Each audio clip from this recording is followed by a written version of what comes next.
পারস্য উপসাগরের নীল জলরাশিতে এখন অশান্ত উন্মাদন। একদিকে মার্কিন রণতরীর সারি, অন্যদিকে ইরানের হুঁশিয়ারি। সব মিলিয়ে মধ্যপ্রাচ্য এখন এক বিশাল আগ্নেয়গিরির মুখে দাঁড়িয়ে।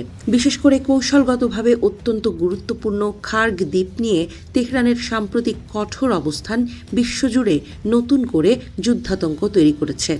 ইরানের পার্লামেন্ট স্পিকার মোহাম্মদ বাঘের গালিবফ বুধবার হুঁশিয়ারি দিয়েছেন, কোনো আঞ্চলিক প্রতিবেশী দেশ যদি ইরানের কোনো দ্বীপ দখল করতে শত্রুপক্ষকে সহায়তা করে, তবে সেই দেশের অপরিহার্য অবকাঠামো গুঁড়িয়ে দেবে তেহরান।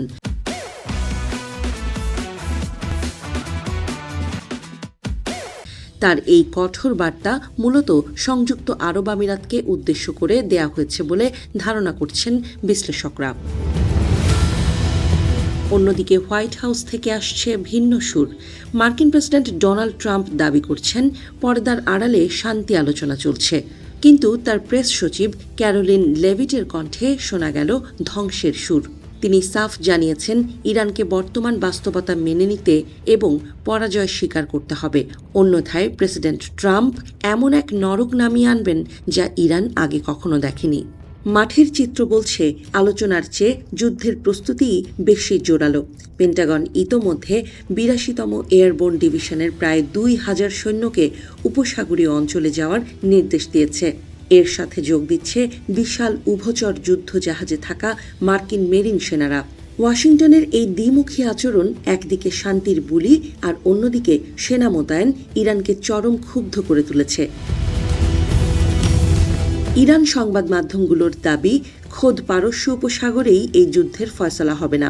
তেহরান হুমকি দিয়েছে, যদি তাদের মূল ভূখণ্ড বা কোনো দ্বীপে আঘাত হানা হয়, তবে তারা লোহিত সাগরের প্রবেশদ্বার বাবেল মানদেব প্রণালীতে নতুন ফ্রন্ট খুলে দেবে। অর্থাৎ বৈশ্বিক তেলের বাজার এবং বাণিজ্যিক রুট পুরোপুরি অচল করে দেওয়ার ছক কষছে ইরান। ইয়েমেনের বিদ্রোহীরাও এই লড়াইয়ে সামিল হতে প্রস্তুত। ইরানের আধা সরকারি সংবাদ সংস্থা তাসনিম জানিয়েছে, প্রয়োজনে ইয়েমেনি যোদ্ধারা লোহিত সাগরের নিয়ন্ত্রণ নিয়ে শত্রুপক্ষকে উচিত শিক্ষা দেবে। তেহরান স্পষ্ট করে দিয়েছে যে তারা পিছু হটতে শেখেনি এবং মার্কিন সেনারা যদি খার্গ দ্বীপে পা রাখার দুঃসাহস দেখায়, তবে সেটি হবে তাদের জন্য এক মরণ ফাঁদ। তেহরানের রাস্তায় এখন থমথমে পরিস্থিতি।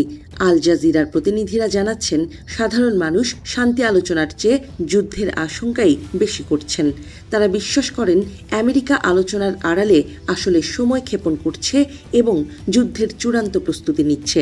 ইরানের সামরিক বাহিনীও এখন হাই অ্যালার্টে। প্রতিটি মার্কিন মুভমেন্ট তারা ড্রোন এবং গোয়েন্দা নজরদারিতে রাখছে। কূটনৈতিক টেবিলে ১৫ দফার শান্তি প্রস্তাব আর ৫ দফার পাল্টা শর্তের লড়াই চললেও সমুদ্রের মাঝখানে রণতরীগুলোর গর্জন অন্য কথা বলছে।